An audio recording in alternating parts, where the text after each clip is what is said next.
Just to let you know, there is no fire drill planned this afternoon, and if the fire alarm does sound, if you can leave through the main exit and out into Market Square. So the first item on your agenda this afternoon is election of chairperson. Can I call for nominations for chair? Councillor Bates. Thank you. Can I please nominate Councillor Herbert as chairman? Thank you. Thank you, Councillor Bates. Is that seconded? Thank you, Councillor Van der Weyert. Are there any other nominations? No? In the absence of any other nominations, are the Executive Board happy to accept the election of Councillor Herbert by acclamation? Thank you, members. Councillor Herbert. Okay, thank you.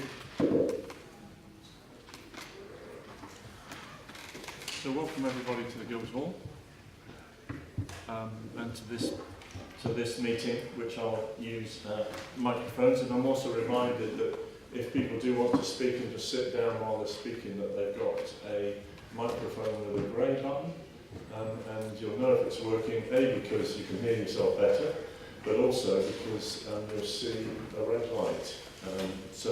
And if people can switch off their microphones afterwards, that will also enable the next person to be heard.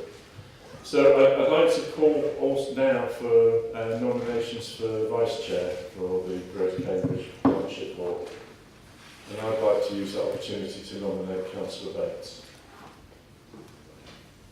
And I'd also welcome Phil Almendinger. I was going to say you might be a bit late, but you're just on time. Do I have a seconder for that nomination? Okay. Councillor Van der Weyert. Can I see if there are any other nominations? And in the absence of that, ask those in favour to indicate. Thank you. So if I could welcome Councillor Bates as Vice Chair of the Greater Cambridge Partnership Board for the coming year. Thank you. So we are all here in terms of the members of the board, so there's no apologies. So if I then move on to a separate issue, which is the Joint Assembly membership, which a vacancy was occasioned by Claire Rusking generously joining us. And so there's a vacant seat, and I understand, Claire, that you have a nomination to fill the vacancy for a business representative on the Joint Assembly. First test of microphones, yes, I'd like to nominate Heather Richards. Thank you. So Heather Richards is from a company called Transversal, a company specialising in new generation knowledge management. That's an interesting subject. So I'd then like to put that to the rest of the board and ask the board to ratify that. Okay. Thank you. So that means that we can welcome Heather to the next meeting of the Joint Assembly. And it also follows a discussion that we had about the value of broadening our gender balance where we can. So, come on to the minutes of the last meeting, and if I just go through those, are there any corrections to those? I did ask for declarations. Yeah. I've just gone backwards and then forwards. But if there are any declarations of interest, people can state those on the specific items as well. So, on the minutes of the previous meeting, if people want to just walk through the pages, are there any corrections for those who are here? In which case, I will take them as a correct record. Are people happy that they're a correct record? Agree? Thank you. I'll then move on to questions from members of the public. We had 8 submitted, of which 7 were relevant, particularly to this agenda. And on the 8th question, I think we're going to follow up with the meeting because the answer to that question has already been given and is on the website. In fact, there's a correspondence between the Greater Cambridge Partnership and the Federation of Residents Associations in Cambridge, and that's actually listed on our website, and I think the link will be provided as part of the minutes for this meeting. But we have 7 other questions, and with the agreement of the questioners, assuming people are able to stay on, then we would take those in the relevant items. There are 5 on the issue of Norton Road. There's one on the transport strategy, which I'll ask Mr Carpenter to ask under item 9, and then we also have one on the Greenways item. But before we get to that, I'd like, unless people want to ask their questions now, I'd like to move on to Councillor Wotherspoon, and I welcome Tim Wotherspoon, the new Chair of the Joint Assembly, to give us your report, and also if you are able to and want to stay, that you are able to, if you wish to contribute at the beginning of any particular items. But we have printed as part of the agenda the report from the Assembly. So Tim, the floor is yours. Yes. Thank you, Chairman. I'm not going to take up much of your time because it was not a contentious meeting. There was quite a high turnover of membership, in fact, to start with. So that's an interesting phenomenon in itself. On the transport strategy, there was a lot of focus on buses, and in particular a concern from many members about what could be done to improve the bus service in Cambridge and South Cambridge. And mention was made of the recently formed bus users group, and the hope that that might acquire the same clout with reference to the bus as CamCycle has with reference to cycling. Best of luck with that. On the Milton Road project, there was a lot of positive feedback from Jocelyn Scott, the chair of the Local Liaison Forum. And in fact, there was a lot of praise in general throughout this meeting of the extent to which officers had sought to engage members of the public and other stakeholders. Just one thing to flag up, though, from that item, which is the in paragraph 3.3, the request for a traffic regulation order to be included in your decision today, if you could. This arose from a question from Michael Page. Will Assembly members please recommend to the Executive Board that plans are put in place for a traffic regulation order banning verge parking along the whole length of the road? And on being put to the Assembly by the former chairman, that was roundly endorsed by the whole Assembly. On the city access paper, yes, a great amount of support, quite widespread support really, for all the things that it is hoped to do with city access. But obviously a strong emphasis on seeking to introduce carrots before the sticks.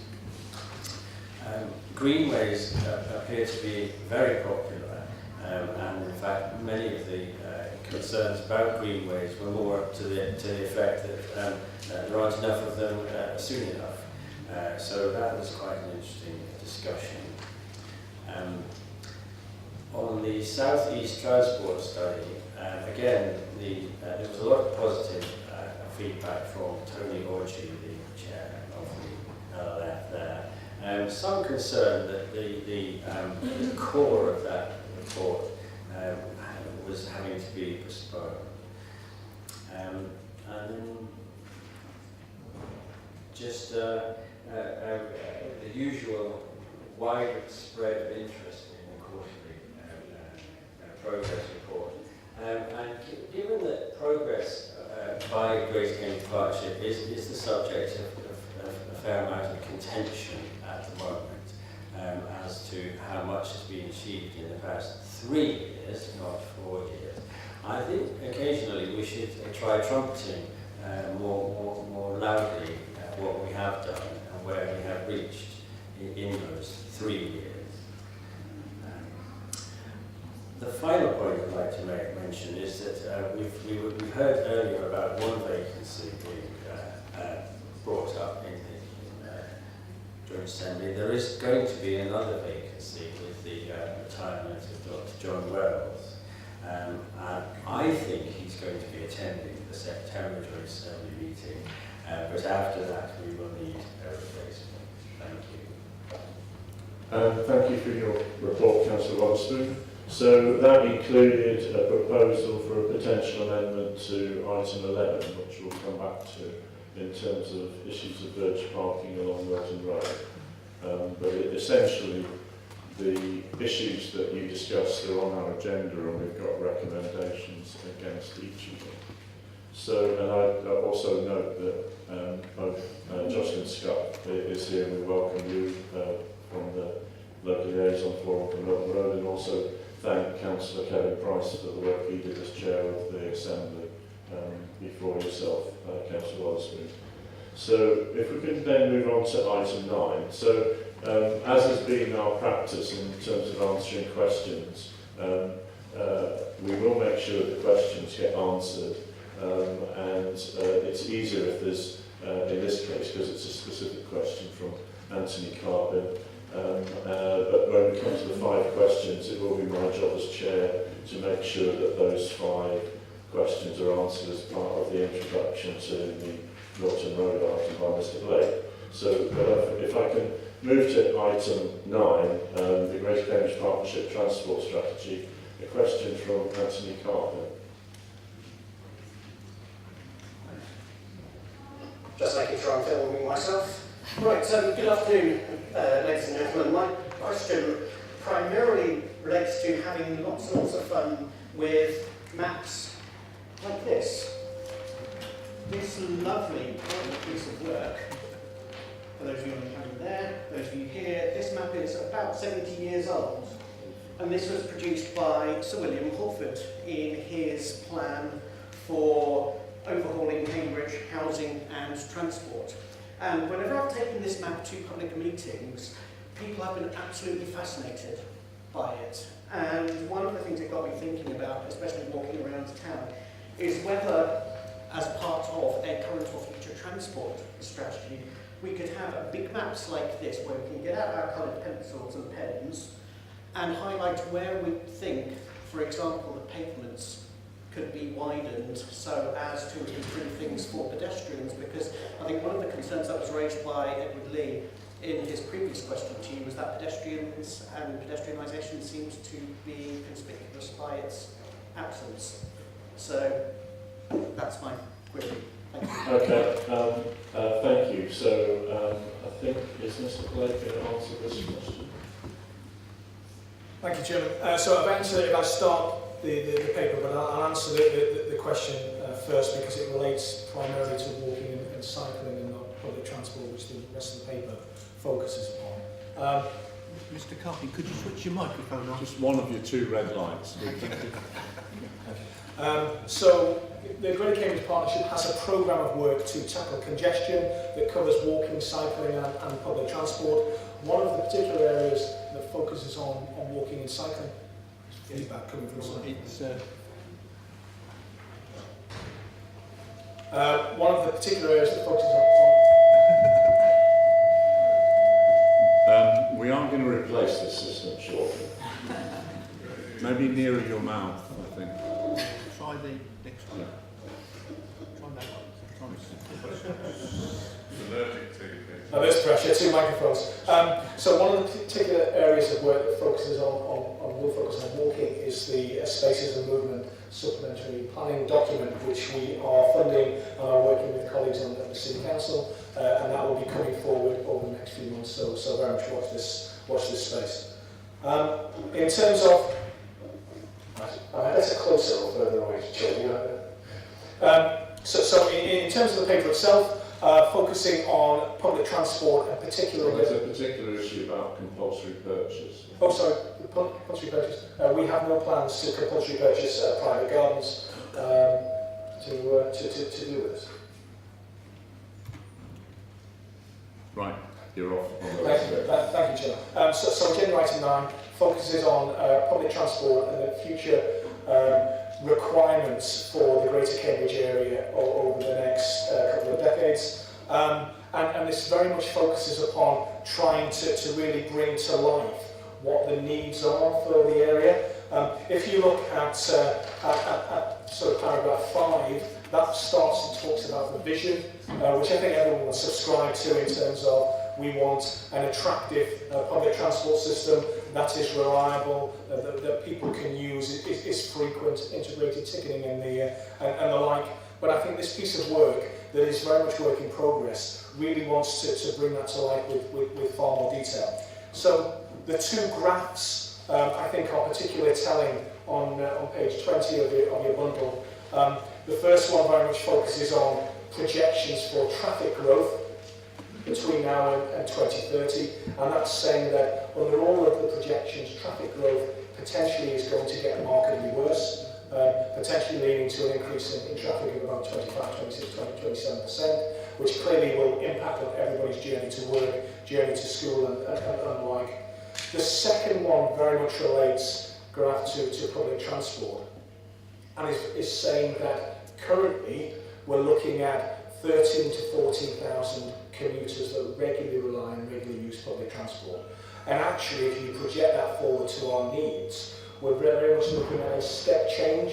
So this isn't incremental growth of 1 or 2%. This is moving from maybe 13 or 14,000 people in the morning peak to 35 or 36,000 people in the morning peak, which is almost tripling of patronage. So we really need to start reflecting that in terms of our aims, aspirations and our work programme going forward. It also, I think the paper starts to reflect that Cambridge has changed and continues to change, in that there are some very key nodes out width of the city centre that people want to travel to by public transport. So if you look at the development of West Cambridge, of the Science Park, of Addenbrooke's, actually people want to get there to go to work or to undertake other activities. And the public transport network needs to reflect that. So whilst there will always be a requirement for journeys to and from the city centre, actually increasingly we need to be looking at a very different sort of network going forward.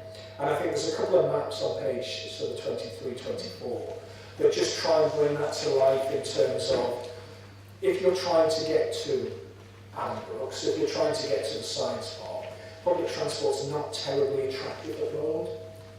It can be inconvenient, it can be unreliable, the journey times certainly do not compare favourably with the private car. So what the paper is trying to do is to say, we really need to take this high level understanding and drill that down in terms of what does a network need to look like going forward, what are the key routes and corridors, and what really journey time or cost advantages, particularly around ticketing, and that was something that was discussed at the Joint Assembly.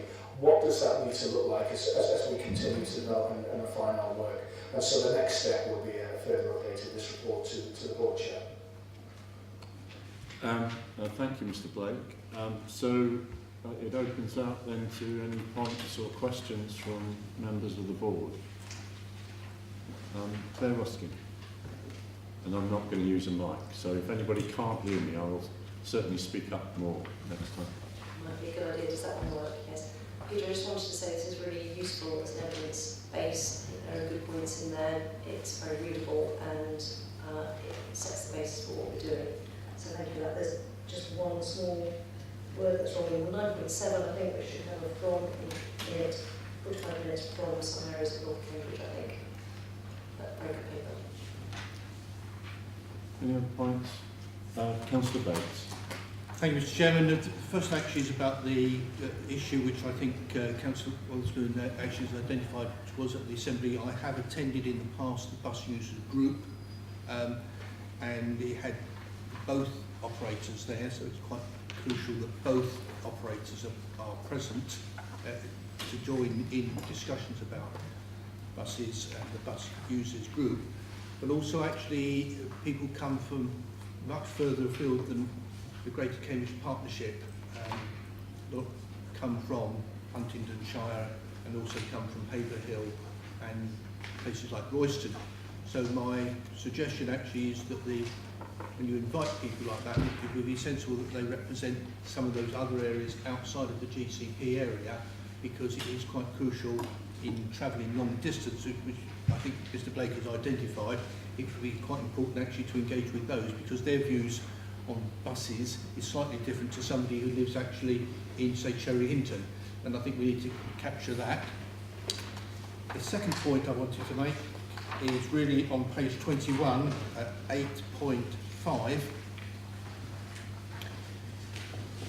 I understand the figures that we've got before us, but I think it would be also useful for us and members of the public and the Assembly to see what the sort of figures are from the south, Royston, Saffron Walden, which are the Hertfordshire, Essex, and I think it would also be useful for what I call the other direction, which is the Haverhill direction, because a lot of people, for instance, in Haverhill come into the biomedical centre as well. So I think it would be useful for future reference to what I could picture all the corridors, if I use that word. Apart from that, I thought the maps and everything were extremely useful, and no other comments, Mr. Chairman. Okay, thank you. No other comments. I've got three Sorry, Aidan. Councillor Van der Velde. I was pretty struck by this map of how long it takes to get to Ambrooks by public transport. In itself, it's shocking that it takes 45-60 minutes to get to Ambrooks Cambridge. And then this, I think the overall strategy of considering the balance of attractiveness between public transport and car use and active travel, I think is essential for getting the strategy right. Thank you, Councillor Van der Velde. So, in terms of the report, as has been said, we do need to come up with significant improvements to public transport, including, as you've said, Councillor Van der Velde, in terms of how quickly and reliably it operates. So there's also linkages to a bus review that the Combined Authority and Mayor are leading on, and we clearly have a range of issues in terms of the bus services in the city, so and their funding. So we've got in front of us three recommendations on the first and second page to note the work to date, to agree to progress the prioritised programme of interventions, including effectively to identify what the future work programme is from 2020 onwards, and to agree to work with the Combined Authority, including on the bus review, but not specifically in this recommendation, but to work with the Combined Authority, in the words of the recommendation, to secure public transport improvements. Can I see all those in favour of those recommendations? Okay, thank you, that's unanimous. And that takes us on to what we did originally have as item 10, which is the a paper on the A428 Camborne to Cambridge. This was withdrawn from our agenda after the board discussed the matter, after the Mayor asked for an interim pause and published an interim transport statement that was agreed at the end of May. Effectively, we would take this subject to further discussions in October. So this was the proposed route option and options analysis to the west of Cambridge. We've been keen, in conjunction with the Mayor, to keep this pause as short as possible, including because we have an urgent set of tasks to deliver for the needs of Cambridge and South Cambridgeshire in terms of linking up new housing that's planned, and also issues in relation to sites where we've got significant jobs. So meetings have been underway. I also wrote as interim chair to the Mayor. I haven't had a reply, but I'm expecting a response. I will be adding further to that because essentially the case that has been made by the Mayor is that the Greater Cambridge Partnership should align its schemes and make sure that we work jointly. I think in addition to demonstrating delivery, we can also demonstrate that we're partnership in the way that we work and that we also engage. We're also determined that a number of these decisions are taken by ourselves in conjunction with residents and businesses in Greater Cambridge, because we think decisions need to be taken locally. Since the Mayor's pause, we've had a letter from the Secretary of State, and that also has urged the importance of effectively cracking on with the job. So We do want to see further evidence why what we're proposing on park and rides, on routes, and on potential interventions, including possibly charging as part of tackling congestion and reducing the number of cars coming to this city, is different in the Mayor's view. Essentially, at this point in time, we've yet to hear anything to suggest that what we're proposing is not aligned with the Mayor's future strategy. We appreciate the strength of some of his proposals, and as the last report indicated, we do have to have a bold and transformative public transport in Cambridge and surrounding areas, and that's why we've welcomed the study into the Cam Metro. So we'll be continuing those discussions, and we do hope that it can be resolved. There's too much at stake, and the investment of time and money and the potential for the Greater Cambridge Partnership to deliver for Cambridge and South Cambridgeshire should not be frittered away. We've put a lot of work in, and there's a lot to be achieved in the next few years. But in the process, I'm effectively withdrawing item 10. I'm moving on to, then to item 11, which is the subject of work on Milton Road. The order of contributions, I would appreciate Councillor Scott, if you could report back from the local liaison forum. I appreciate all of the work that's been done, and also the significant input from all of the people that have been on that forum, including resident representatives, and then we'll take public questions. But if I could first ask Councillor Scott to contribute. And your microphone should be working. Okay. Oh, I see. Okay. That's Good. Thank you. I do appreciate being able to come representing the local liaison forum for Milton Road. And there are just several points that I would like to make. First about bus lanes, and first about bus stops, secondly crossings, third trees and landscaping, and then there are some issues with the dual use point, and also I've just wanted to briefly mention bus lanes. On the bus stops, now we appreciate all the work that's been done by the officers in conjunction, of course, with the local liaison forum, and some issues have arisen, however, about the positioning of bus stops, and particularly the bus stop at Union Lane. So I just draw that to the attention of the board, and I know that the officers will take it into account. There is also an issue about style features of bus stops, and here I use the term floating bus stops, which is not the best expression, in my opinion, and the opinion of many others. If there are to be floating bus stops, as are in the plan that's going out to consultation, then there are some features that would have to be incorporated into the floating bus stops to ensure safety for the cyclists and also for those who are wishing to access and exit from the buses.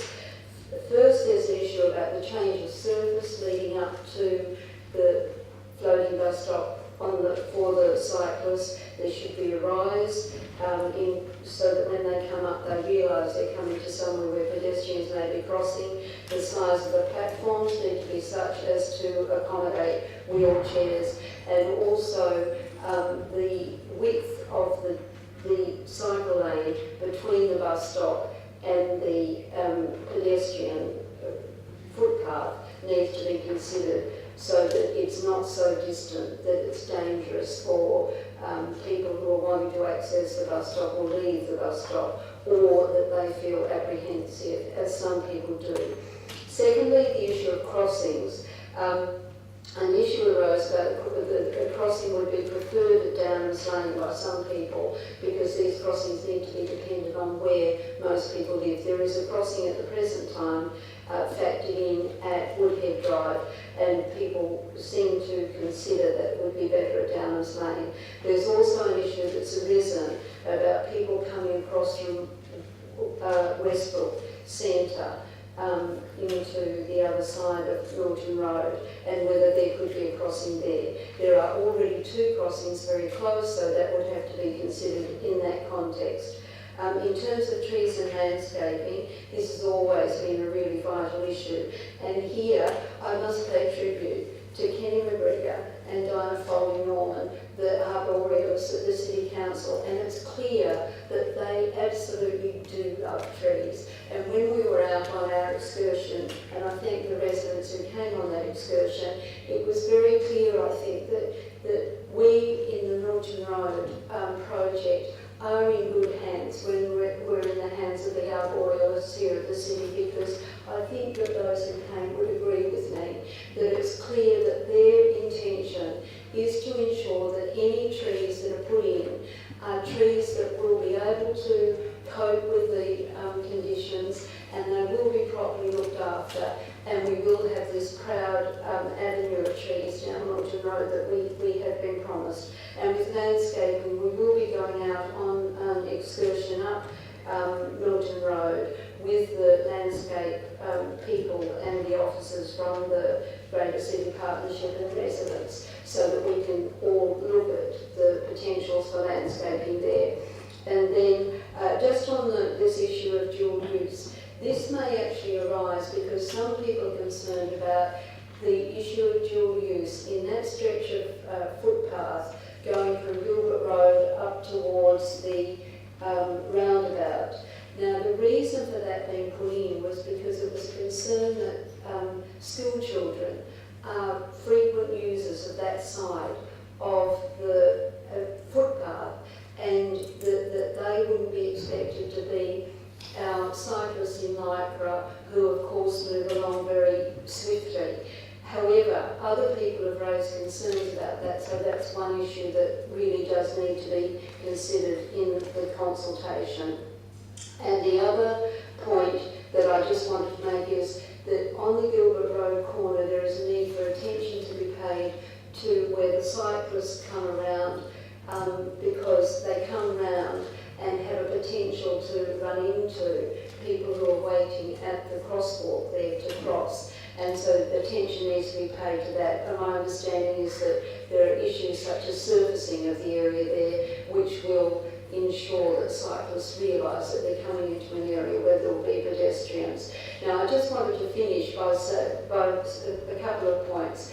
First, Mitchell's Corner. We don't want Mitchell's Corner to be forgotten in all this, because that is a key part of Milton Road ultimately, because that's where people come in to the city and go out of the city around Mitchell's Corner, and therefore we do ask that some attention or good attention be paid to that. Good attention has been paid, and I know that there's a group that the City Council has appointed, a team that's looking at the broader city area, and I met with them together with Councillor Richards, who is the County Councillor for Castle, in which now Mitchell's Corner resides. And we did talk to them about that, and they were receptive, and I know they're meeting with friends of Mitchell's Corner.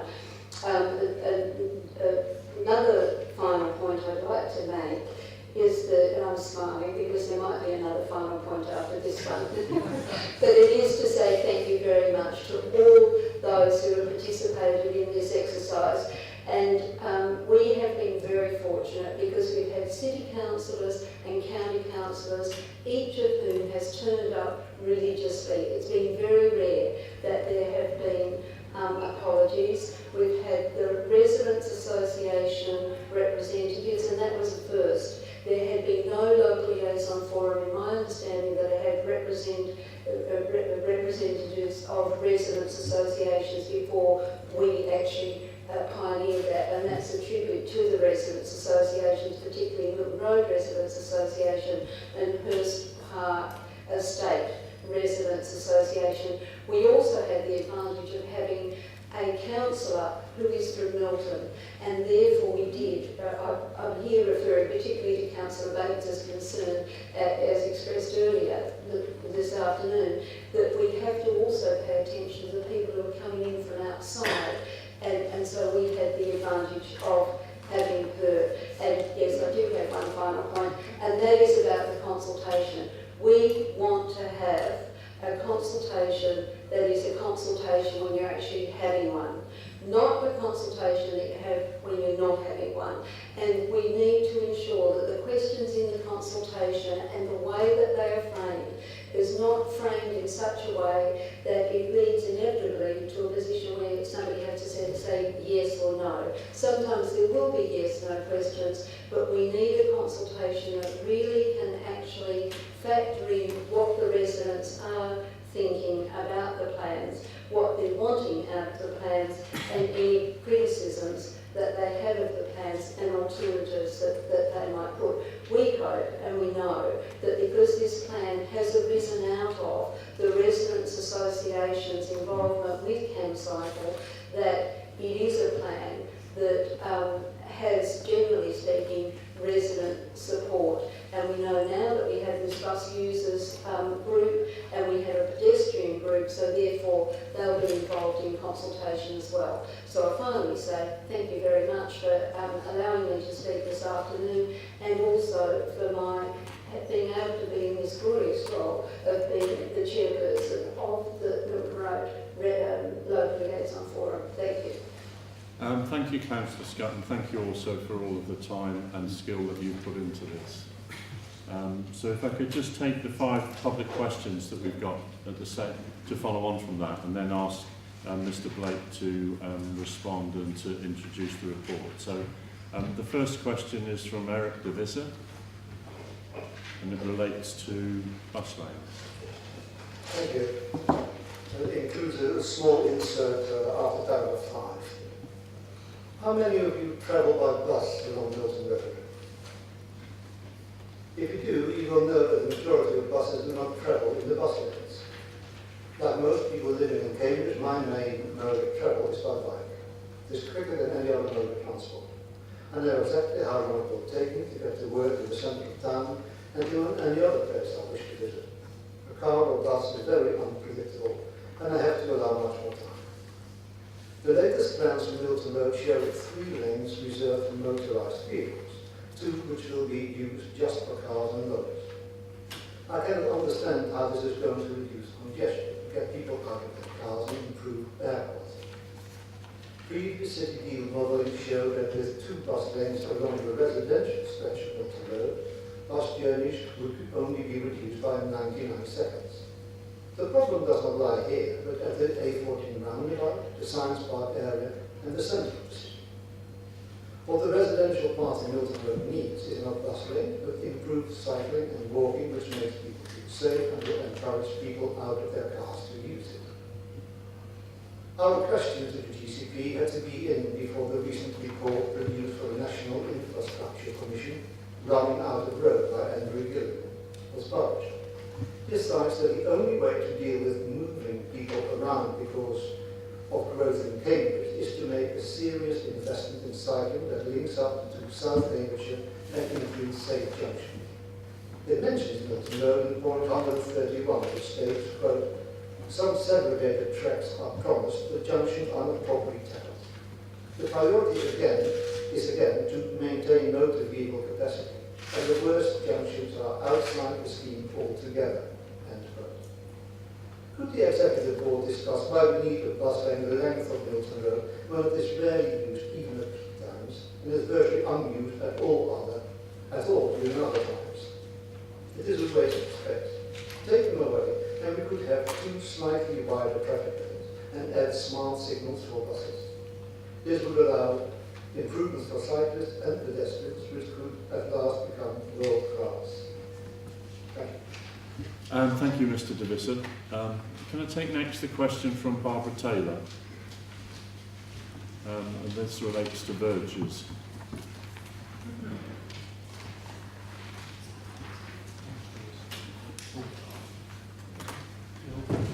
Can you get one of them to... Sorry. Could you try moving to where Councillor Price is? That one works, look. Move him out of his usual seat. Yeah.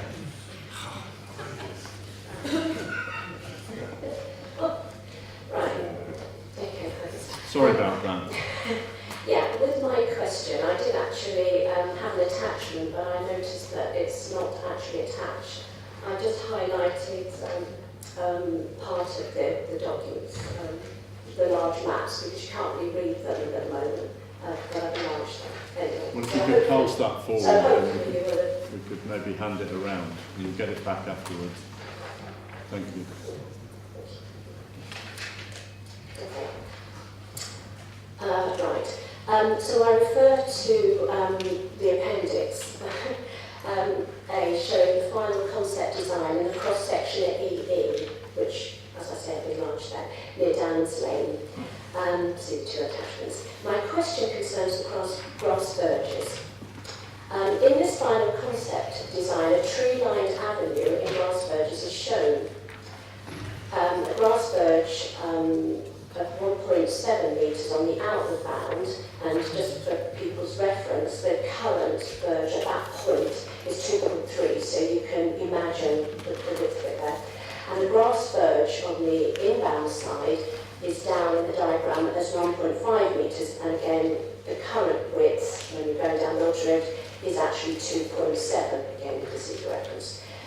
These grass verges widths, if less than 1.5 metres, according to the TDAG guidance, and that's under 5.18 under landscape and environment in the section, means that the promised tree-lined avenue of trees will be in hard landscape and not necessarily in grass verges.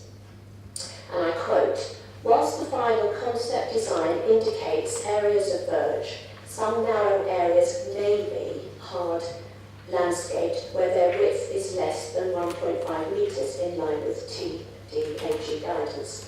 So according to these drawings, the width of the grass verge on both sides of the roads is just about viable. However, my concern is that the carriageway at EE, given here, is put down as 21 metres, which is not inconsistent with a measurement of 20.35 metres, which I have measured with a certified engineer retired. This means 0.65 metres needs to be taken from somewhere. I could just add that also at, I think it was BB, the grass verge is shown there in BB, the outward bound, but only 1 metres of verge, so whether that would be viable, so that's another point there. So my question is, can you reassure me that there will be grass verges as shown in your final concept design? It's important that when the public come to complete the Milton Road consultation questionnaire, that the visuals they actually see and the visual and the environmentally green image is actually accurate. And I'm just going to just back up this. This was something in the Independent last week, so this is the kind of thing we really appreciate you showing, because I think it really helps the public. You know, we can't really read these engineering diagrams, so it's really great. They look very narrow there, but anyway, my point is just please, can you make sure they're accurate so we really have a fair consultation? Thank you. Thank you, Barbara Taylor. So the third question is from Anne Hamill. Can you hear me? Okay. So, as you all know, in September 2016, a letter to Councillors Jocelyn Scott and Roger Hickford, the Executive Board gave its support to an avenue of mature trees as a core design element along Milton Road, and also the provision of grass verges and plant. However, there seems to be contrary recommendation in the paper, Milton Road, bus, cycling and walking improvements preferred design options that accompanies this item on today's agenda. Under landscape and environment, point 518, the text says, as previously reported, it is planned to replant with semi-mature trees with a girth no larger than 16 to 18 centimetres, which in size equates to 3.5 metres. Now, I brought some visual aids with me because I think it's quite hard to understand what the girth is. And this is 10 centimetres in diameter. This is 11 centimetres. This is 13 centimetres, and this is 17 centimetres, which is a reasonable girth of tree. So what I'm worried about is that the words no larger than offer a hostage to fortune as to the actual girth of the tree. And as you can see from these tubes, there's quite a big difference in what would be planted. And the girth would then be an expression of the contractor who was appointed rather than it being stipulated. So that could then end up with a circumference that's considerably less than 16 to 18 centimetres. So my question is, will the executive board please stipulate that the girth of the trees is at least 16 to 18 centimetres? So this will be a minimum rather than a maximum circumference. Thank you, Anne Hamill. The fourth question is from Maureen Mace.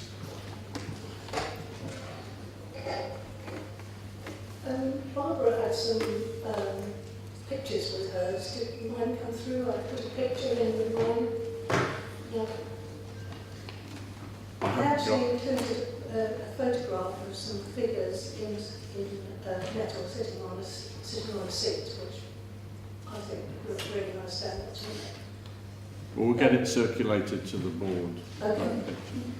Residents first heard of the plans to update Milton Road in November 2015. The engineering works may be finished in 2022. So for approximately 7 years we've been watching the plans develop.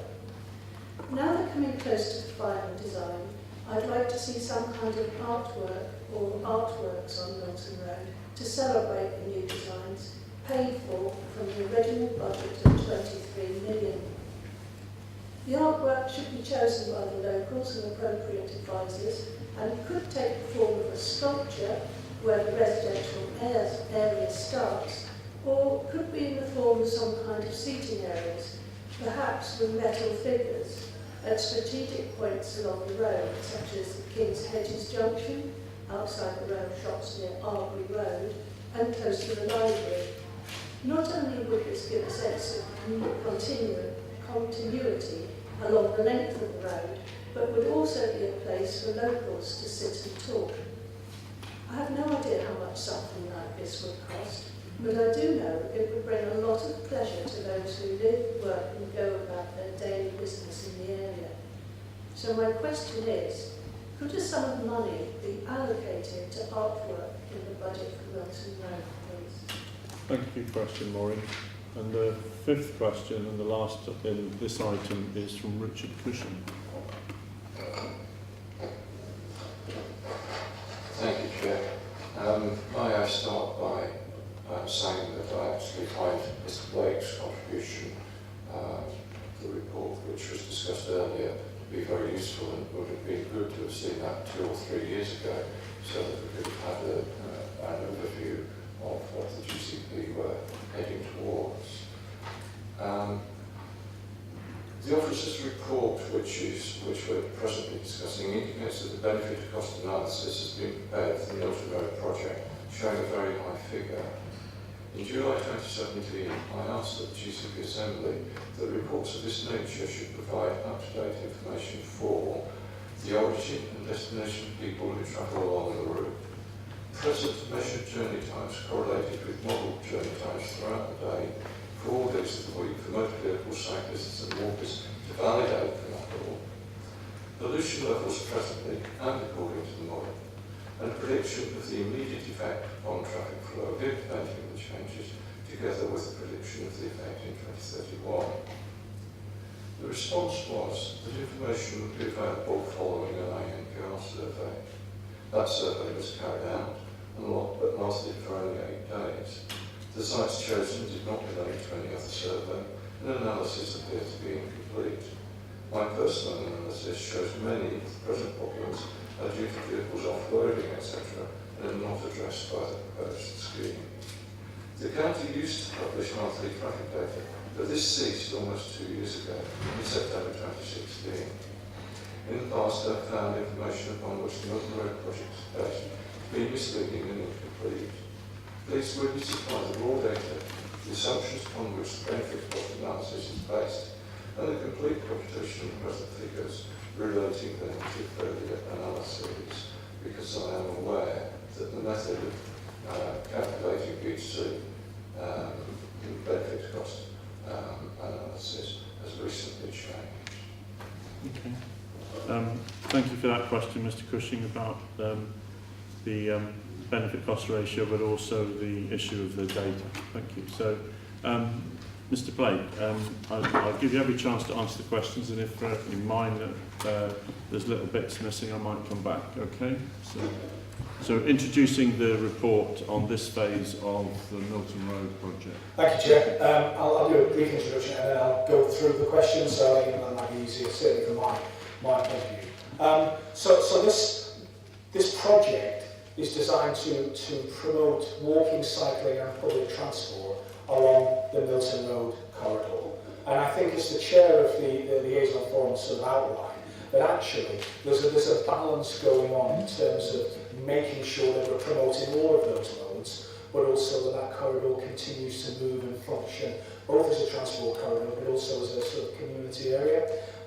So taking Mr. Davis's question, actually there are significant improvements as part of those proposals to cycling along that corridor, including significant lengths of segregated cycle provision.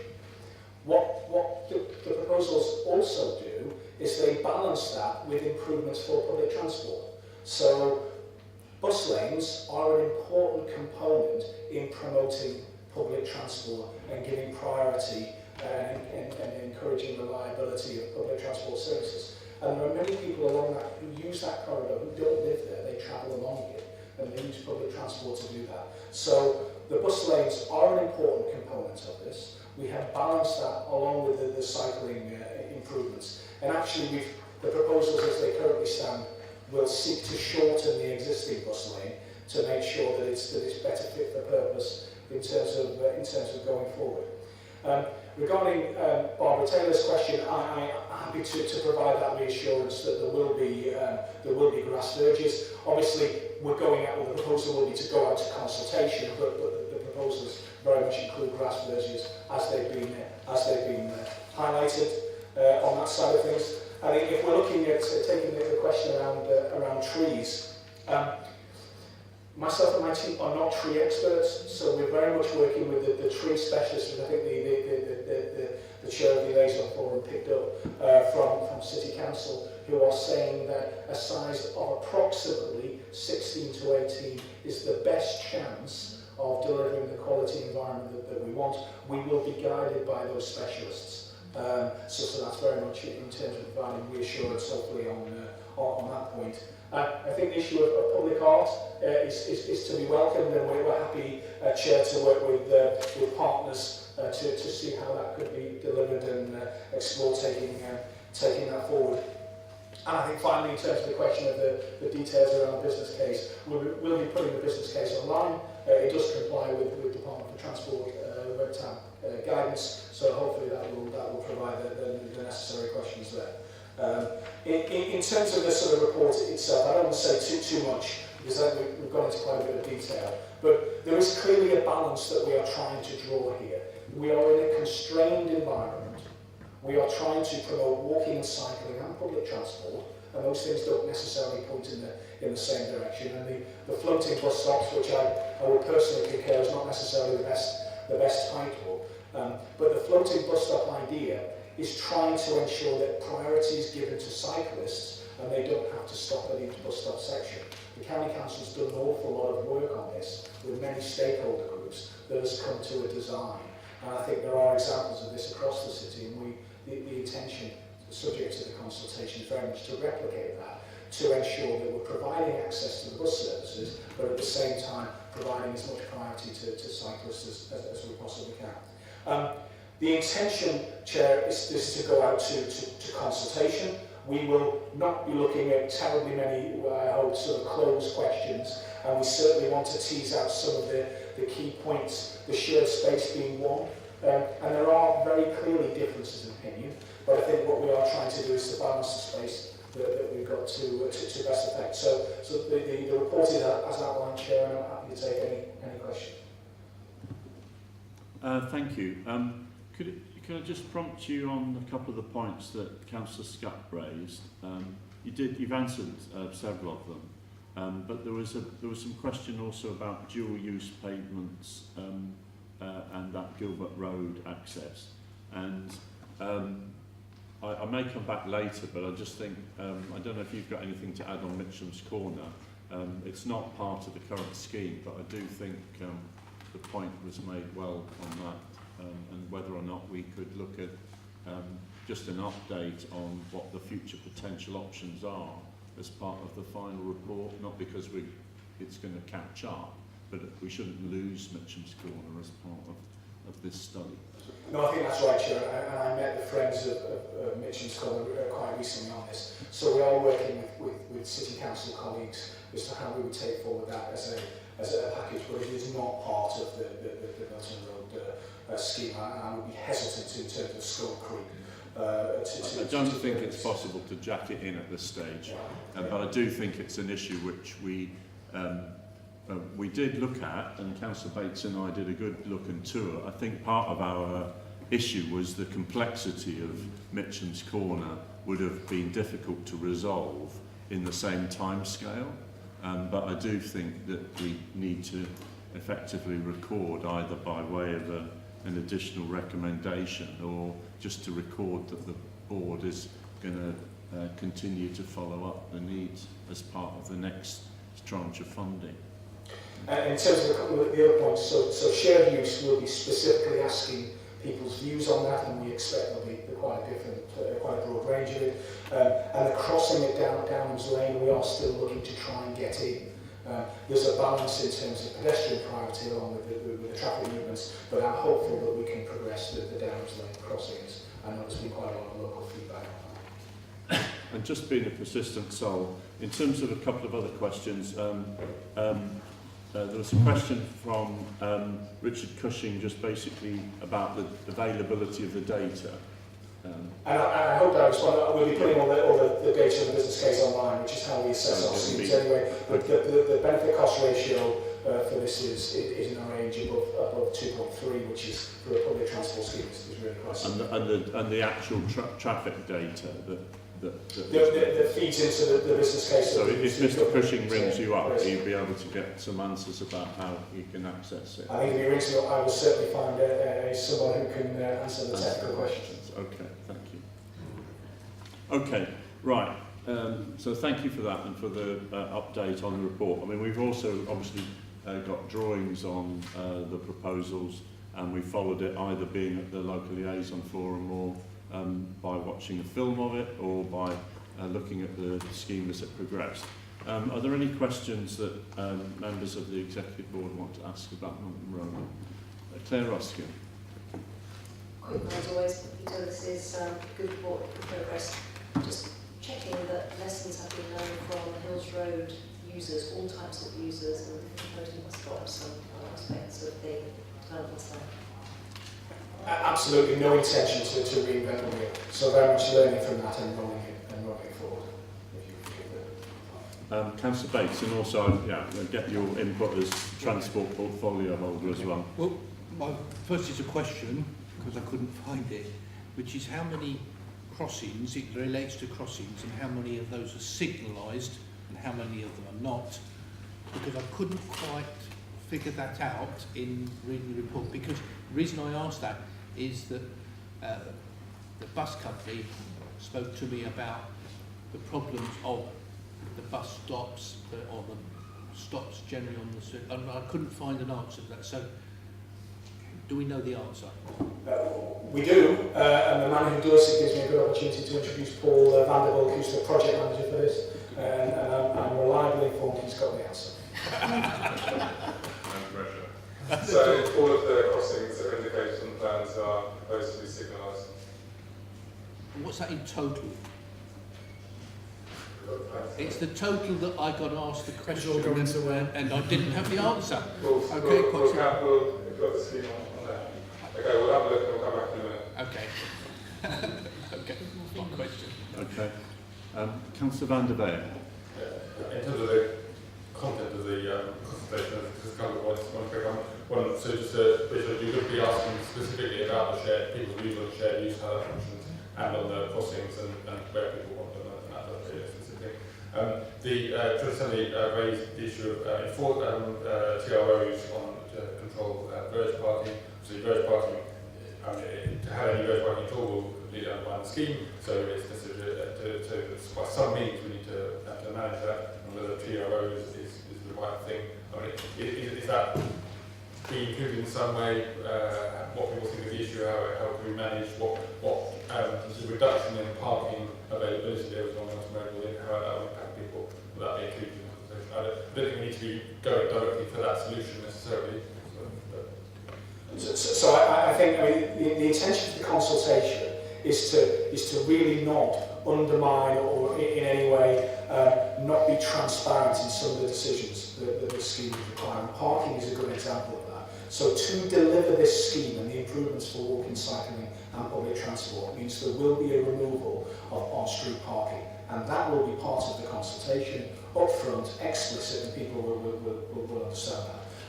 Thank you for the reminder in terms of the joint assembly discussion that did raise the issue of traffic regulation orders to deal with grass verges. I think the joint assembly took a way to bring that forward, and I know the chair did in his introduction, and in the paper is a sort of a clear suggestion that the board may wish to consider specifically asking that question around a traffic regulation order to govern verge parking as part of the consultation process.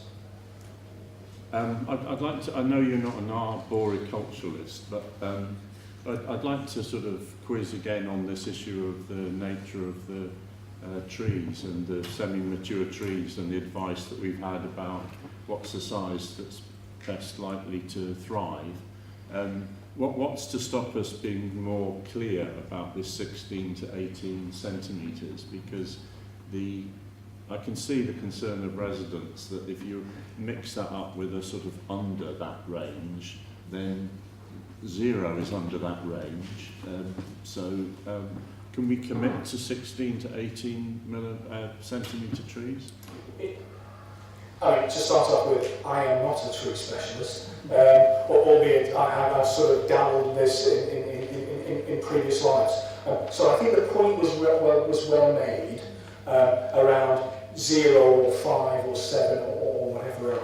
I think if the tree specialists were sat here, they would also be saying if you were going for 30 or 40 or 50, it would have the same impact in terms of they wouldn't flourish and develop in a way that is appropriate to the circumstances. There will be wider and there will be narrower options along the corridor, and what we want to do is to have the flexibility to say we want the best possible scheme, and it will, fortunately for residents' communities, not be me who's deciding what that is. We will be relying on tree specialists, and they may say 16, they may say 15, they may say 20, and I would just be a little bit concerned that actually what we're after here is the quality product at the end, and I think we all agree on.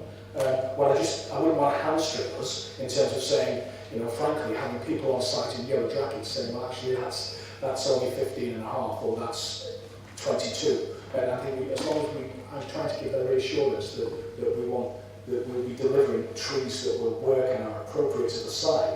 And I tend to try and move away from a 16 or 18 thing, because that's the guidance we've been given, and that's the guidance we'll be working to. Okay, but I would just like to record that Will, as chair of the board, that we are looking at trees of around 15 centimetres or more, and then that way at least it's better than under 16 to 18. Okay, thank you. Councillor Bates. Okay, just so people are aware, I will be making a proposal to change the recommendation at Little 3, which will come to later on, okay, in respect of a traffic regulation order. But just a couple of other comments before I go. I do use the bus, and I do come down the bus on the Milton Road and Histon Road, actually, depending on where I'm going, so I'm very familiar with best bus lanes on both routes. In respect of floating bus stops, I'll give you an idea. safety bus stops might be a good couple of words to use, because I think that may be better than the word floating. Please look at the ones which are on Huntingdon Road currently and see if you think they're okay or not. So I would encourage people of the local liaison forum to have a look at those and see if there are ways of improving and working with the officers on exactly that. When it comes to these dual use, you can put up signs that they are done in other places in this county about respecting each other. So I think that signage on the dual use parts would be also something that would be useful to consider. I think the chairman's covered the tree issue. I'm not either, and a specialist on this issue. I think it would be a mistake to confine ourselves too narrowly or too widely, and we leave it to specialists, because I'm not a specialist in this area. And I think it also depends about where it's going and what other issues in respect of water availability as well. So sometimes you might put a larger tree in, and sometimes you might put a better tree, thinking about how it would be actually mature over time. And I think what you're looking for is to have something that actually survives and doesn't die after a couple of years because you planted the wrong site. And I have seen that happen as well. So I think for the moment, I think you mentioned Mitchell's Corner, we've mentioned the plant. I think the bus stops, etc. I think all goes back. I did attend the local liaison forum recently, so heard the discussions as well. I've come to the amendment at the appropriate time, Mr. Chairman. Okay, but I think at the moment I'll leave it at that. Any more questions? Okay. I think he's got an answer. How many signals? All right.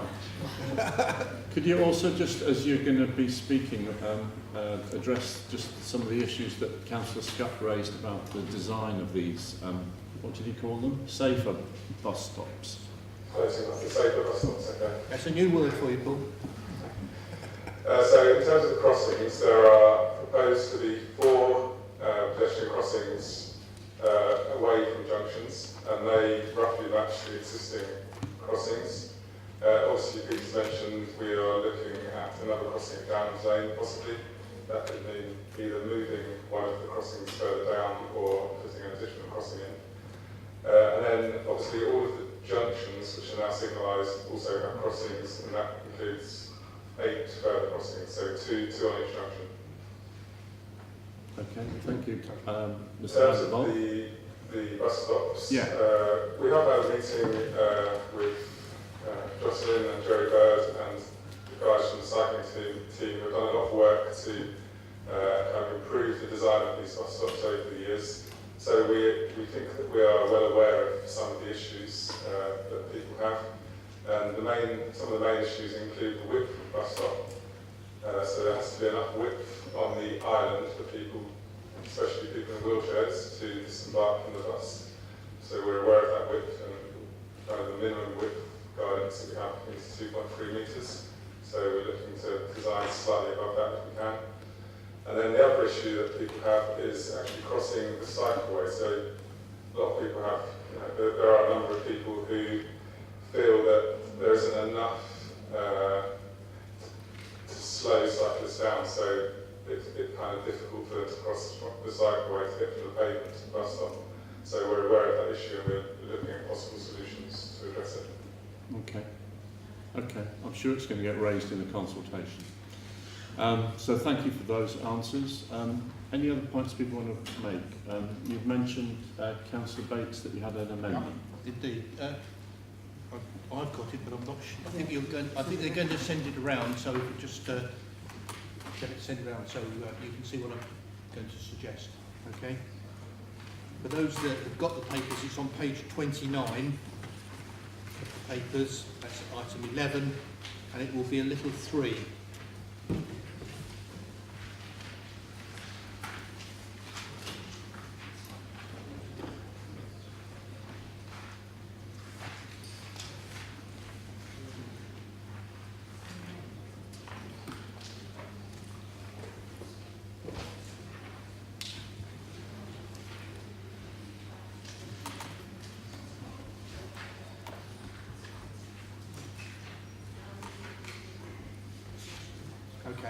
And the wording, when it's coming to you, will read, to consider a traffic regulation order, in brackets TRP,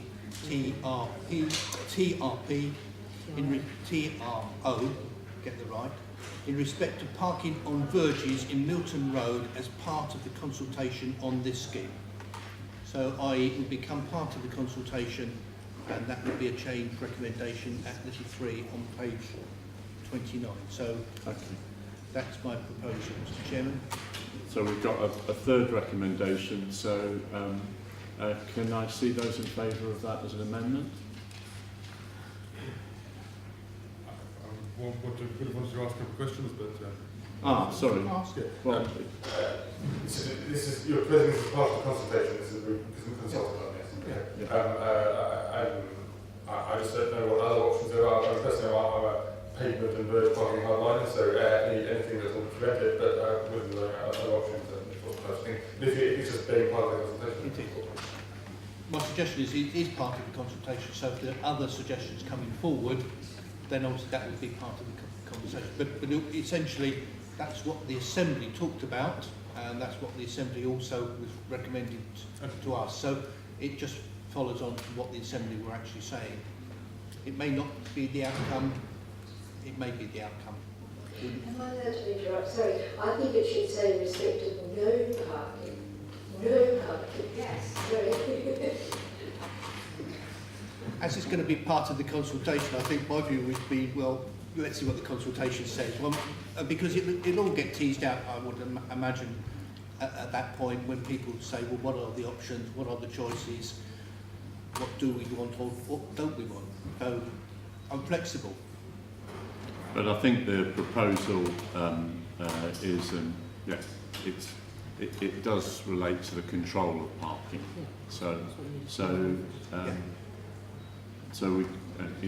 Would you be interested in control of? Well, I think the TRO covers it because it is a legislative process, so I think it actually covers it under the legislation. Right. Well, we'll leave it with Councillor Bates' wording, but the intent is that to address a problem of parking on verges. Sorry about moving to the vote. Hopefully that assisted Councillor van der Veer. So if I now move to vote on that amendment, all those in favour of the amendment? And that's unanimous. In terms of the overall recommendations, I would just like us to at least note that we will come back with just an update as part of the on what some of the issues are on Mitcham's Corner when we bring the fuller report, not because it's going to come forward, but because it is a critical bookend and link to the rest of the city at the south. So if we could just note that we'll cover that in the final, I expect, report on this project. Can I just move the three recommendations together then, and note that the cost of the scheme now is £16 million as an estimate, whereas the overall budget is 23 million. So there's some room for manoeuvre as well as a lower likely cost. So first of all, to support the preferred option design shown in plans 1 to 3 as a basis for public consultation and further detailed design work, including preparation of the business case. Note the new cost estimate of £16 million in capital costs for delivery of this scheme, plus the recommendation that's been moved by Ian Bates. All those in favour? Thank you. Again, that's unanimous. So again, I'll just reiterate thanks that this is a different scheme to the scale and intervention that was originally proposed, and I think it achieves both the objectives of public transport but also protects the environment and in many cases enhances it. I look forward to seeing those trees subject to the results of the consultation. So thank you for everybody's input into this project. So I'll move on to item 12, and along with item 14, this is an amended paper. So if I could ask, I think Mr. Blake again, if you've got the voice, to introduce the report on city access. Thank you, Chair. Apologies for the voice, I was getting a little bit excited yesterday evening. City access, so in many respects this leans on the paper that we considered earlier around public transport, and in terms of what the future may need to look like to deal with the growth issues that we have in the Greater Cambridge area, but also that this paper around options for reducing congestion and improving air quality are predicated on the public transport network. We're going to try this without. Can everybody hear me? Yeah. The proposals that, or the options that we explore in this paper are predicated upon the quality public transport service and network being delivered, because so there's a clear interrelationship between the two. One of the key targets that the Greater Cambridge Partnership has equates to the dealing with traffic congestion and looking at traffic growth or traffic reduction on the 2011 baseline of 10 to 15%. Now, given that traffic has grown in the intervening period, actually that target today looks like a reduction of 24%. So we need to be putting a public transport system in place that offers a viable alternative to people, but also exploring what options that we've got in terms of reducing and managing traffic. The graph on page 46 is simply the same graph that you've seen before in terms of projected growth of traffic over the period, and again it is saying there's likely to be a 25-26% growth in traffic if there are no material changes in terms of the system that we operate. Paragraph 5.7 just outlines why demand management is important in terms of the context of Greater Cambridge, both in terms of reducing congestion, promoting public transport and offering the conditions to promote public transport. Buses operate on the same roads that congested traffic operate in, and so therefore giving it priority is terribly challenging otherwise, but also starting the shift away from the private car to public transport, walking and cycling, because they're seen as viable alternatives. So demand management is seen as part of really creating the conditions that can change the status quo. There are a number of ways that we can manage demand. And so, as this is very much work in progress, the physical controls, the reducing or restricting access, the closing of roads either on a part-time or a full-time basis, the changes around on-street parking arrangements such as we've discussed in Milton Road previously, we are still assessing what the impact might be of the options around that. What we are able to do in terms of the paper is outline some of the impact around demand management that has a charging element of some description. So I think the options outlined in paragraph 6 onwards are saying that if we make changes to off-street parking charges, there is likely to be an impact in terms of general traffic, albeit relatively modest, but that could well generate a significant amount of revenue income that may well be required to deliver the public transport alternatives that we've discussed previously. The paper then rolls on to say this is what the impact will be for workplace parking levy, noticeably less than off-street parking charges, and that in part because we're very much reliant on experience from elsewhere, which in the UK context is principally Nottingham, that says that employers tend not to pass the charging on to employees, and therefore travel patterns don't change. So in of itself it will generate revenue which could be invested in alternatives, but by itself will not impact on general traffic generally.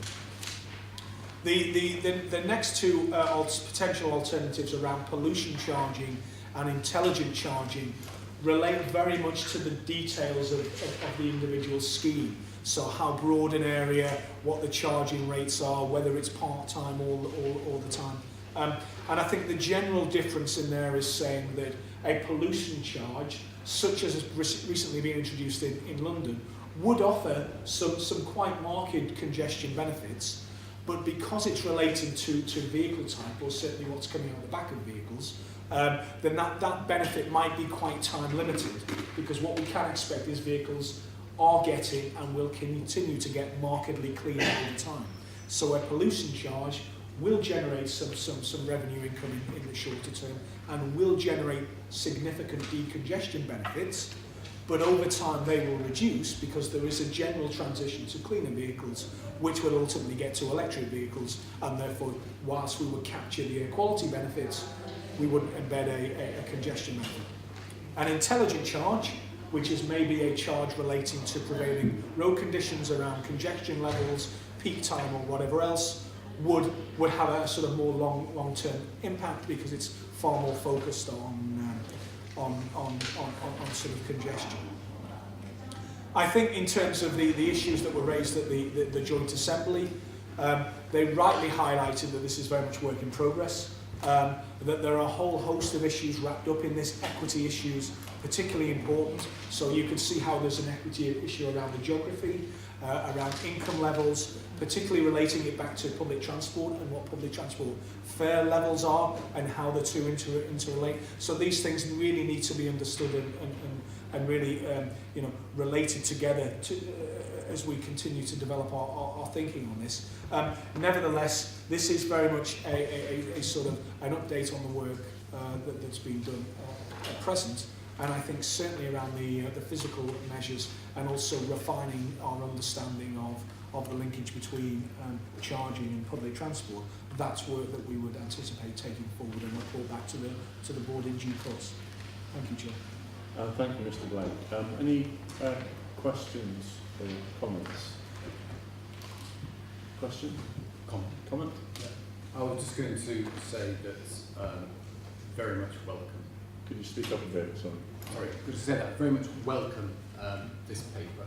I think it's the approach, the holistic approach, is thoughtful, linking supply and demand issues is incredibly important. But the most critical part to me going forward, unlike some of the discussions and debates that we've been having in other places around here, is evidence-based. And that evidence should help us make the decisions on how we go forward with GCP and the investment decisions that we're going to be making. Okay, thank you, Professor Armandinga.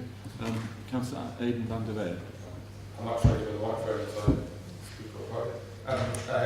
So I think this is an extremely important part of in a journey towards a comprehensive strategy on managing demand, and that aspect of the work we're doing. I think there's just some sort of thoughts as a result of it. There's all these different things that we can do, so we've got to think about how they interact with each other, affects how they tell us the timing and what have you. But that doesn't mean that some of the things can't be done sooner rather than later. I mean, some of the physical things, for example, I'm in discussion at the moment about the Mill Road and how the roadworks there showing what a positive effect reducing the cars in the road has. So that's something that we could probably do sooner rather than later. Think about it, do it sooner rather than later. And we've also got to think about whether things we're doing further down the line don't make what we're doing sooner redundant. I mean, if we're doing some more sort of comprehensive charging systems, then is it actually worth doing the work-based parking levy in the meantime? That's where we're ending up at. In terms of the different ways of charging, I think there are probably a wider variety of models that need to be looked at. At the moment, we're talking about different zones of charging, and I believe there's other things that you can have where you charge for passing particular places, particular locations that are congested, and whether we can do it depending on congestion as much as timings, that sort of thing. And really getting into the detail of what they mean and how they affect different people, and how people can have different sort of change their travel methods. And there's a particular area problem that we need some of the more revenue generating things to fund the public transport. So again, that's something I think we need to think about when we're working on that strategy, the timings of things quite carefully, because obviously we can't start charging people until we've got the public transport in place, but where do we get the money to do that? But I think this is a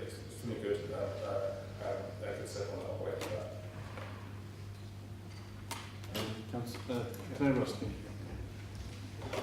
I don't know if it is appropriate to ask this, so do stop me if it isn't, but I wondered if we had got any feeling of progress, given we're more than halfway through the pause that we have. We've got the Mayor declaring his personal views on some of these things. I know that's why we paused some of the decisions, so do we have any feel of progress? Well, I'll come back on that as part of my contribution. Okay. That's not the question I was going to ask. I also attended the assembly where this was discussed, and I think just to highlight it, it's on page 44, and there are a couple of three important points on. It's 3.2 and 3.3. The first actually I'll deal with is 3.3, which is in relationship to schools, and there was quite a bit of discussion about where everybody knows when it's half term, don't they? Okay, because the traffic is not as concentrated. So I think I'd like to see some greater work and emphasis placed on that particular point, because that's essentially what the Assembly were asking us to do. And I think that comes down to some other things that I've heard mentioned about travel planning, about restricting outside schools, particularly if you link into congestion toxic, i.e. air quality, and linking the two. So I think there needs to be some greater work and some emphasis done on schools working with the heads and the school governments. That's on 3.3. The next one was really at 3.2, which is essentially about some of the toxic charging, intelligent charging, and affordability for people on low incomes that come into the city to work. And I think I formed the impression that this was quite high on lots of people's agenda about when that might happen, which really comes down to a little bit of what I call on page 50, where you're talking about sequencing. And I think it's essential to sequence some of these issues. So for instance, if you take about residence parking, if you talk about workplace parking, if you talk about toxicity charging, what's first, what's second, what's third? From the County Council's perspective, I think people are fully aware as to what's last on the county's list in respect of intelligent charging. We would wish to see other things introduced first, and to see whether some of those other initiatives, road closures, working with schools, etc., resident parking, would work first before we go down a route of introducing charges in the future. So the county perspective, I think, is well known. It's about sequencing. It's about actually trying some of those other things first, whether that's workplace parking, whether that's about the air qualities, which did figure heavily in the big conversation. That was actually virtually the top of the pile in respect of what people were concerned about. It was about the air quality within the city. So that's mine. Okay. Well, just taking your point, Claire, in terms of the Mayor's interim transport statement, to paraphrase, it said that charging shouldn't be introduced until there's, in the Mayor's view, a sort of transformational scheme like the proposed CAN Metro in place. And I think what we need to get, and we haven't yet got, is clarification. So I just intend to pursue that issue again. In having a sort of wide use of the word charging, it covers a whole range of issues. So charging for parking, to ensure that there's no free parking effectively in the centre of Cambridge makes a lot of sense. Workplace parking levy. I think my data, Mr. Blake, is that whilst a majority of the smaller employers didn't pass it on, overall a majority of employees were actually charged, but pick me up if I'm wrong. So I think that the workplace parking levy has got some applicability in terms of both the ability to be an incentive, but also the appropriate raising of funds. I think we're not in a position to say that we should just put this issue off. particularly for a decade, because the schemes that we plan, whether they're bus routes, public transport priority routes, improvements to roads like Milton Road, are not enough unless we can reverse this growth in vehicles.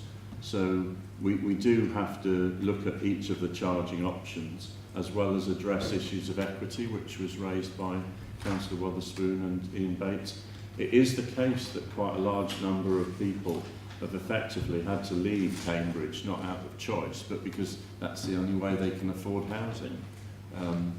And as a result, why should they be doubly penalised? We have to take that into account in looking at the options, but we also have to clean up the air. And I think I would underline the issue that we've had declining investment in public transport. We're seeing cuts to bus routes. We're seeing unreliability of bus and other transport services. And may we quickly sort out the rail mess. But we do need, I think, to generate, by way of clear passporting of any funds raised into public transport, because we do need to actually have both reliable services. We need to cap the costs compared to areas, for instance Oxford, that has 2 bus operators competing, and in terms of extending the service, both in terms of the range of routes and the hours that they operate. So I think that this is a central thread, and I don't think Cambridge and South Cambridge can wait 10 years or a longish time. We need to consider the options in the short term as well, and it has to integrate with other schemes, because we do need to just reduce the number of cars, particularly at peak times.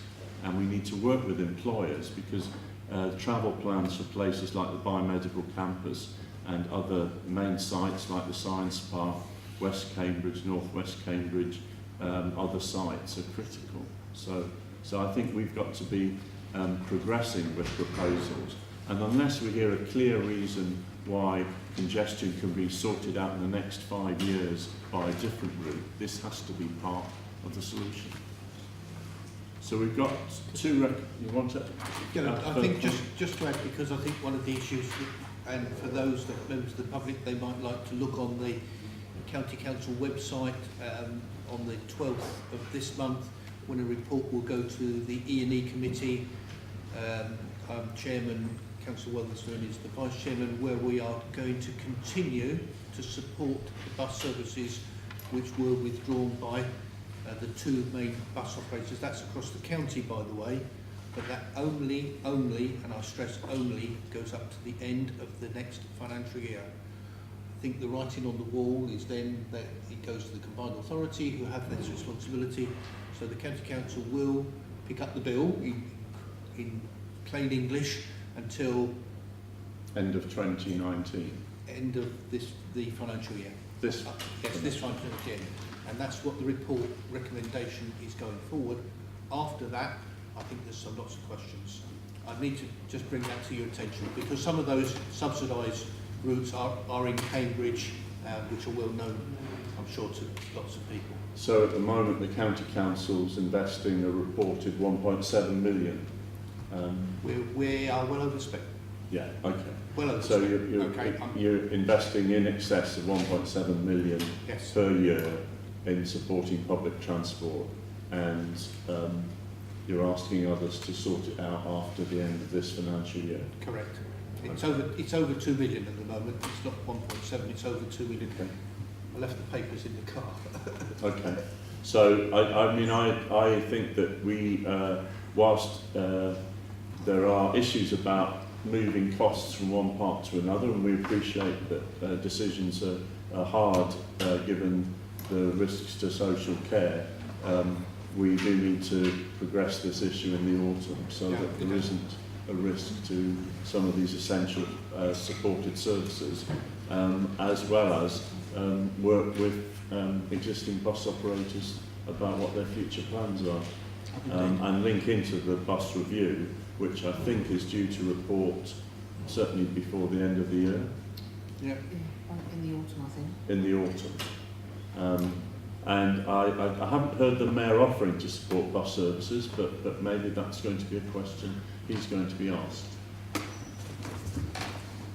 Okay, so we've got 3 recommendations in paragraph 2, which in paraphrase are to note the work on options for achieving modal shift, continue to review demand management options, and thereby keep them on the table, albeit that there are different views on some of them, and to work with the combined authority as the Strategic Transport Authority to further review proposals for managing demand.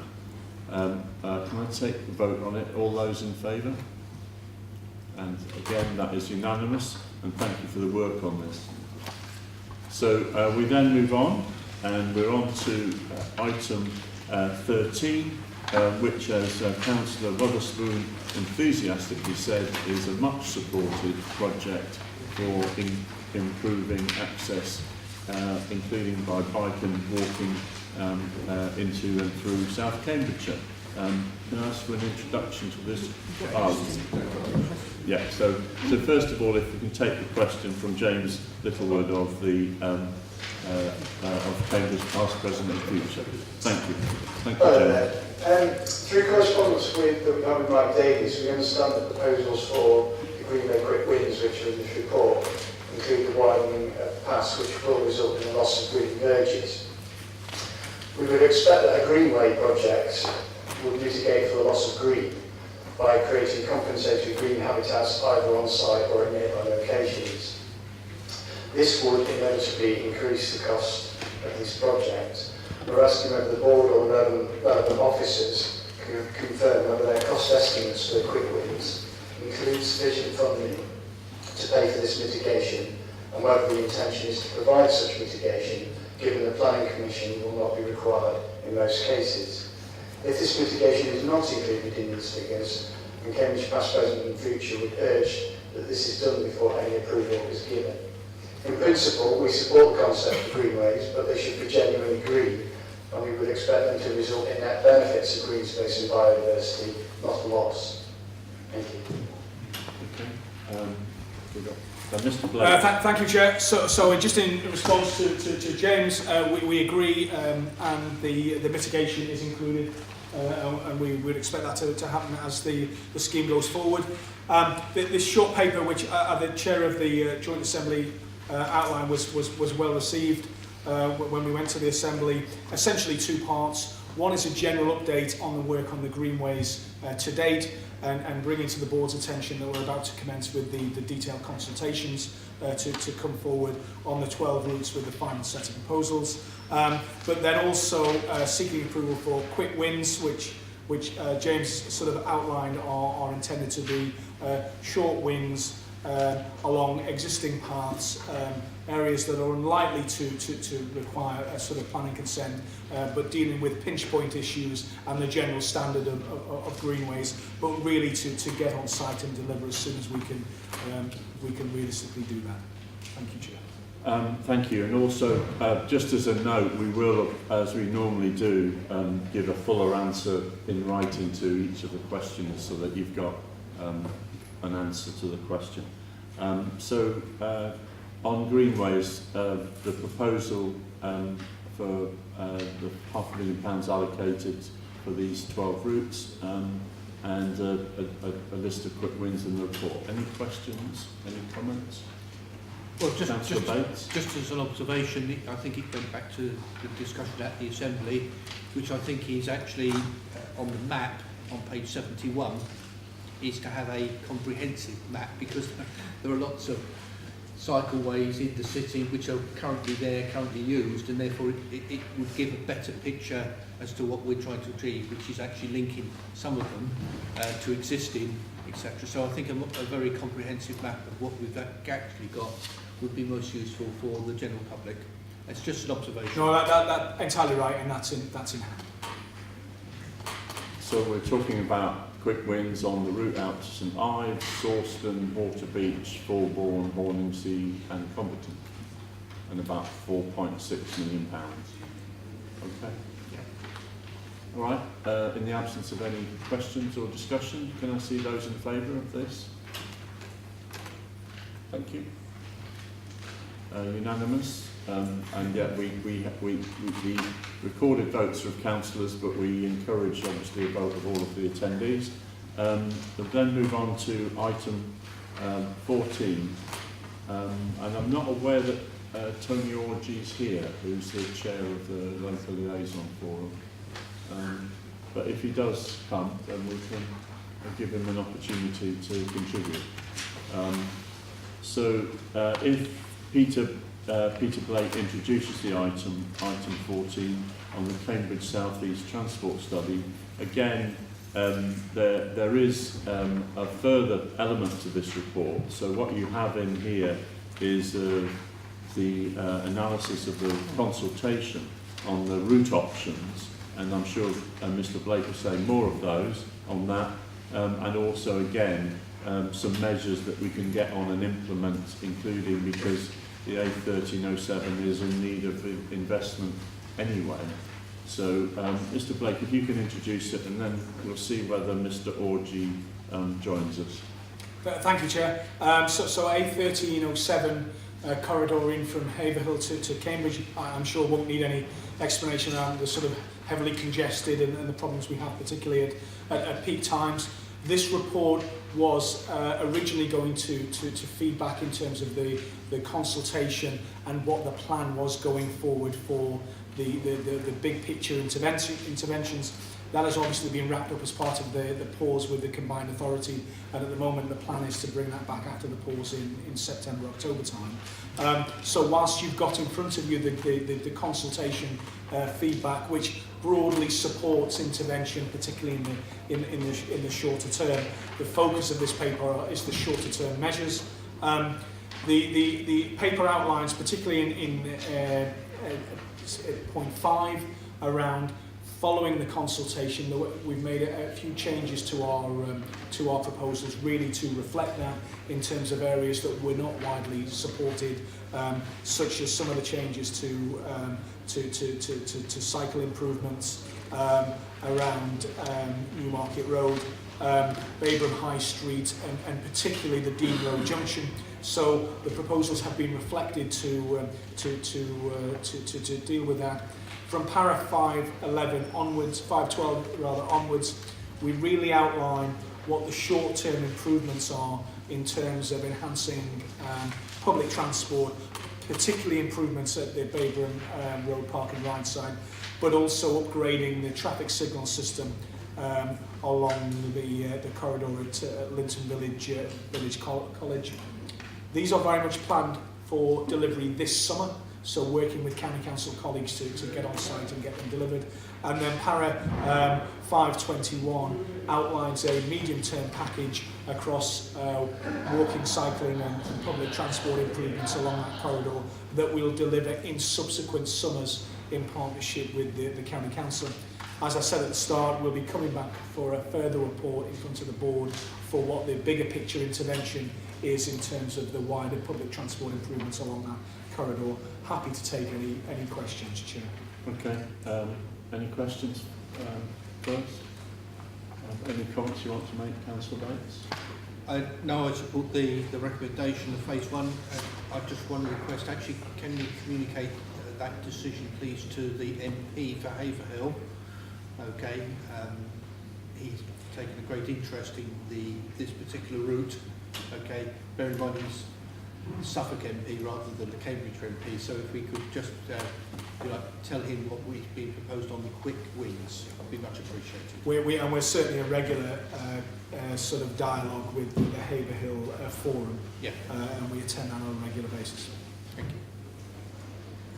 Okay, and then, yeah, I mean, we still need to discuss why or not the on or off-road proposals don't align with the Mayor's future strategy, including because we need to provide people with ready access and the ability to move from buses into buses from or other forms of public transport from cars. So in the absence of any further comments, and obviously we'll catch up with any further views from Mr. Orgy in the local liaison forum, I'll put the recommendations to the votes that are in front of us. All those in favour? Again, but that's fully supported, and thank you for the input from people. I think the local liaison forum has played a really important role here, and it's been good to see the level of consensus about the improvements that are needed. So I move on then to the final item, which is item 15, the quarterly progress report. If I could ask Neve Matthews to introduce that item. Yeah, thanks, Chair. Do say if you can't hear me, but probably will be able to. This is the progress report for the benefit of people who aren't familiar with it. It sets out how the partnership is getting on across each of its work streams. Some key updates that you'll see on the subsequent pages. Several items I suppose to bring out, or things that look a bit different maybe. There's a communications and engagement update in 1, 2, 3 and 4, in annexes 1, 2, 3 and 4. That we would be happy to take any questions on, and the communications head of comms is here next to me. A note here just to give the board an update on the west of Cambridge package, particularly the park and ride element. You can see that on page 198.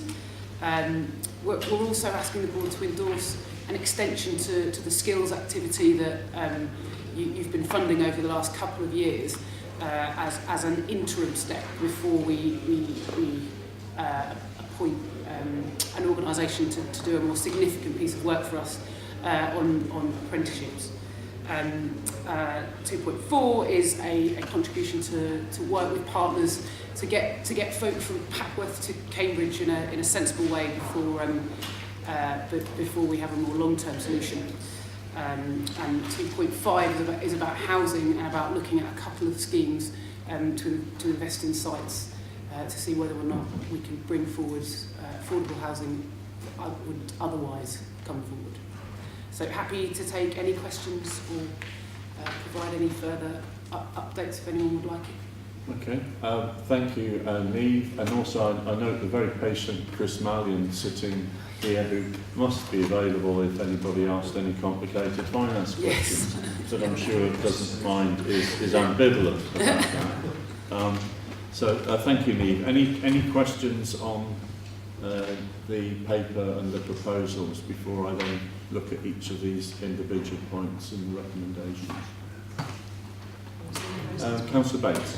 Can I start with the one on page 125, which is the support of the contributions in respect of Packworth and the Biomedical Centre? I know we've had discussions before, and it says update to follow. I'm also conscious of the move from the current site of Packworth to its new site will be possibly delayed, and does that have any impact? I don't think it does, but I'd like some reassurance. That's the first one. Second one is a finance question. Okay. So I'll let you find the page first, which is page 126. And it's really about the funding types and the budget, the forecast downturn, etc. Is that the total? Does that include things like Section 106? Is that new homes bonus, etc., etc.? So is that an all-encompassing, or is it not? I'll give you time to think. The answer is yes. It's everything. It's all encompassing. It's everything. Okay. It's important to recognise that it's not just one budget, but it's a combination of budgets, which is okay. We'll draw that out next time. Okay, because people sometimes think it's just all of ours, and it's not all of ours. It's actually contribution from developers, etc. And the third, I think, is for Beth, actually. Question. So, actually, it's the report which is at the back in respect of local liaison forums, and the report which has recommendations in what I call the blue section. I don't. How are we going to deal with those recommendations? I may have missed it somewhere in the report, but there are recommendations being made about engagement events, etc. I just wonder where that is going to be dealt with. So think about the finance question. One's about Patworth and one for Beth about where the recommendations go, how do we deal with them through the Assembly and the Executive Board. And annexes 1, 2, 3 and 4. Yeah. Was there a particular page or recommendation set? Or? No, it was all the recommendations. When I started to see the word recommendation, 1, 2, 3, I thought, well, how are we going to deal with those and address those questions? Whether we agree with them or not agree with them is another question, but how are we dealing with them? They're on pages 157, 8, 9, Okay. It's all of them, Beth. From the social communications. Yes. So actually, and it's within the report, we have actually taken on board and actioned the bulk of these recommendations already. But what I would propose is further to this report is that I will bring a report back in September, October, properly outlining progress against all of the recommendations and the strategy going forward, and in that way give the Assembly and the Board the opportunity to discuss some feedback on that. Okay, that's fine, thank you. Okay. And the only impact on the Patworth bus service is when it starts. So we're in discussions with Patworth, given their slight delays to when would be the appropriate time to start service. Thank you. Okay. So I've got on page, the first page of the report, I've got 5 recommendations. One, effectively to follow up the communications and engagement, the update and that analysis. Update on Park and Ride and the West of Cambridge package. £80,000 additional to extend the 6 months, for 6 months work on skills. The Patworth work in terms of a potential bus service, and £100,000 for 2 affordable housing feasibility studies. Can I see all those in favour? Again, we've been in good spirits, in good agreement. Obviously, we've got a few challenges ahead, but we've got a lot of work underway. We've achieved a lot in 3 years, and there's still a lot more to do. I just thank all of the contributors to the different projects, as well as to the input from the public on many of the issues that we value their say and the way that they've improved the output of those schemes. So I declare the meeting closed. Our next meeting, if I recall, is early in on the 11th of October, and it is it's our the people I used to unkindly call to Councillor Wotherspoon, our country cousins location. Our nearest neighbours. Just one point on that last report, I do think as a board we could have a look at how we're using the New Homes Bonus money, not because it's unique, but it's just that we've got accountability clearly to the government for the money they provide, but I think we can have a fresh look with Claire Ruskin joining us and also Aidan van der Beer, just to see how are we using that, because to some extent that is the extra funding that we can target in different ways. I'm sorry, I've just declared the meeting closed. But if you want to share with us some thoughts, you've got us for the next few minutes, but I'm afraid, Tony, we were making reasonable time, and we've adopted the quick wins on the 1307. But as you've made all of this effort to be here, I think it's only right that we listen and we can take that into account, because I think we'll be having further reports on the project. So, do you want to have a glass of water and a time to draw breath?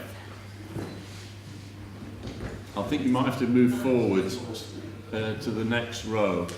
You're in the top row, and they don't enjoy microphones at the moment. But you can get a microphone there, hopefully. Absolutely, thanks very much. Yes, it was suggested I arrive at 6:15. I'm glad I didn't take that advice a little bit early. People have got a very weird idea about how long our meetings go on for. Right, so you just it's all yours, yeah. Well, I'm going to be very positive anyway. I'm sure you'll be pleased to hear that. I just have a quick presentation that I did with the Joint Assembly, and I'd just like to go through it. with you.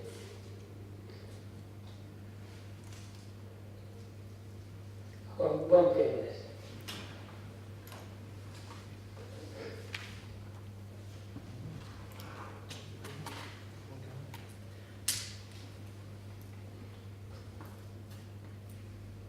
Right, I'm sure that I started off by saying that the Cambridge South East Transport local liaison forum met on the 6th of June, and this was following the publication of the results from the consultation that was held in relation to the 1307 area between late January and early March.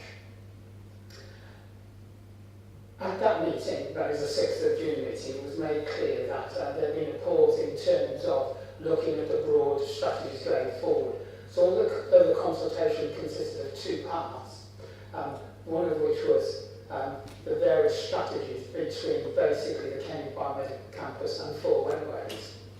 There was also a separate part which looked at smaller scale interventions which would be carried out along the line of the 1307 effectively.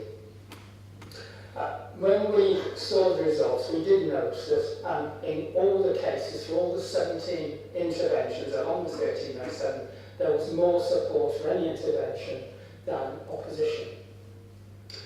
There were also quite a lot of non-responses to questions, and certainly members within the local liaison forum felt that sometimes if they were a village, for example, living fairly close towards the Cambridge board in the Haverhill direction, they didn't really know enough to comment specifically on issues much closer to Cambridge and vice versa. So you could understand why there were quite a lot of no responses, and also people made the point that if you lived very close to a particular intervention, you may have detailed local knowledge that in fact put quite a different perspective on it from somebody living far away. However, when it came to what was being proposed to move forward in terms of the interventions, there were two particular issues that were of concern to members of the forum, and that was the blocking up of the central carriageway on the dual carriageway section to the southeast of Linton. That was one thing that was very concerning, and also that the no right turn except for buses and so on out of Linton. Now, in the documentation, you've seen both those issues. It was decided that would go back for further work, further discussion. There were also two issues which weren't particularly covered. One was at the Bainborough Crossroads, because the idea of having a park and ride site had been taken out of this part of the consultation, left to a separate consultation once strategies had been decided. It was going to be taken out, but nothing, apart from a single line in the consultation document, referred to any road safety works at Bainborough High Street. So it was felt that work needed to be done, and that was acknowledged in the meeting. So that was simple. And another thing was that if you felt that this was about movement between major centres of employment, then when we to the Granter Park site, although there were cycleways and greenways going close to the Granter Park site, there was none actually going to the site. Any greenways or cycleways ended several hundred yards away from Granter Park itself.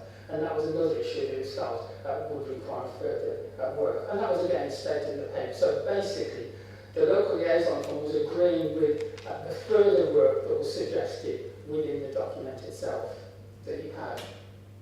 So in a sense, very positive in terms of all that. We did make a plea that when this further detail of these 4 particular interventions in particular were worked up, it was felt extremely important to involve local councillors, district counties and parish councillors in that work, as well as other interested parties, for example, Granter Park, the Gold Shop, Cambridge, past, present and future, and so on. The one issue that did get some criticism was the greenway, or should I say a small section of the greenway between the biomedical campus and the Linton direction. And that was a stretch just north of the roundabout leading into the Bainborough Research Park. And the reason for the concern was that this is a cycleway footpath that is immediately next to a road with a 60-mile limit. It's right on the curb. The far side of the path, and it's not very wide, it is a hedge.